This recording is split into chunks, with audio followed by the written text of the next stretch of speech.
Welcome everybody. Another beautiful West Coast BC Port Moody day. I think we borrowed the weather from Port Coquitlam today, but it's always a great day in Port Moody when we're here to celebrate another piece of public art in the City of the Arts. I am the Mayor of Port Moody. My name is Mike Clay. To my right is Councillor Bob Elliott. To my left is Councillor Zoe Royer, Councillor Jerry Nuttall on the end, and of course our MLA, Linda Reamer. And we welcome you today, along with the artist who I'm going to introduce in a minute, to Unveil, although it's kind of hard to cover it up, our latest public art in the City of Port Moody. So, this piece of public art was from a project-themed Art in Motion and was chosen by the Public Art Committee in 2012 and approved by Council, and has obviously just been installed in the last week, and you can see it standing behind me. The project is funded from the Public Art Work Reserve, which is a contribution that developers make when they build buildings and developments in Port Moody. And that money has been put aside and accumulated up to build this piece of art. And I'm going to let the artist tell you the details of it because it's kind of cool. So we had over 50 artists submit applications for this piece, and it went through the art selection panel, and an architectural subject matter expert and 3 Port Moody residents were on the panel as well, and went through the 50 submissions, came down to 6 shortlists, talked to the artists, interviewed them, looked at their work, and came to the awarding of this piece to Bruce Voyce, the artist standing behind me, and again I will let him talk about the art itself. Obviously this piece reflects our history as a train city in Port Moody, and the end of the original Trans-Canada Railway, which was subsequently moved to Vancouver, but Port Moody was the original train that went across Canada, stopped here, and that established Port Moody as a shipping town and the west coast of Canada. So this piece of work was designed to be where it is. It is a site-specific piece of work. It addresses the art in motion theme, as I said earlier, and there's an excellent narrative for the design concept. So again, capturing the train history and the history of Port Moody. And the selection panel felt that the work resonates Port Moody and has the potential to become an iconic landmark that is unique, engaging, and reflective of the city's commitment to the arts now and in the future. And if you remember at Council, we were concerned that this artwork would in any way take away from the significance of the flags here or the grandeur of City Hall behind it, and I think we've ended up with just the opposite. This piece of work sets off in front of City Hall. It looks absolutely beautiful. And with that said, I'm going to turn it over to the artist, Bruce Voyce. And Bruce, I'll let you talk about the work.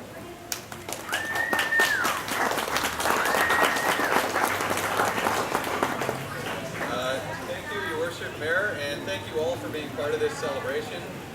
It's an honor to see this artwork arrive in such a beautiful location. Port Moody has a lot to offer, and I think that I'm honored to be able to see it standing in front of us. These art pieces start as kind of a crazy dream, and to see it standing there, it's almost like a dream come true. We spoke extensively with City Hall beforehand to arrange for some rainbow behind the sculpture, some beams of light from heaven, but unfortunately the budget for cloud control was moved over to crowd control.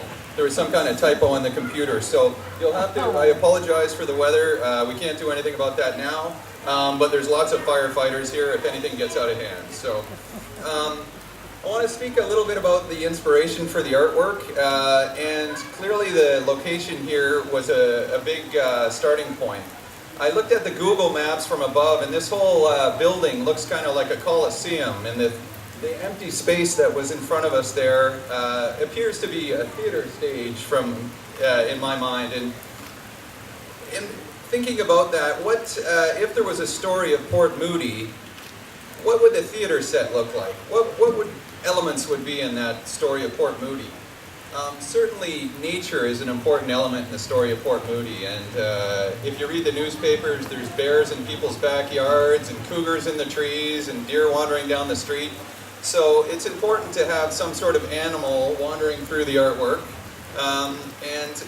Also, I thought that the inlet is clearly, and the watersheds around Port Moody define the area. It's an area that's nourished by water. And as well, as everyone knows, in 1886 there was a big moment in this town when it became the destination for the first intercontinental train.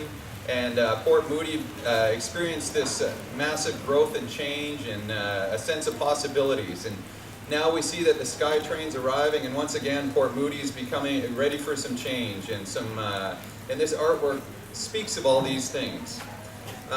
So basically, this building here that you're standing in front of is designed as a roundhouse building, which is where trains used to load up. All the train cars would be lined up in a semicircle, and the train would appear on a circle that stands in front of us that was called a turntable. The train would rotate on that turntable to pick up certain loads. So that platform, that traffic circles actually represents what they call the turntable in train jargon. So what could be more fitting than a train in front of there, and what could be more fitting than a train that moves? So there's a few surprises in this artwork, and you'll see that there's some very elaborate lighting that comes on at night.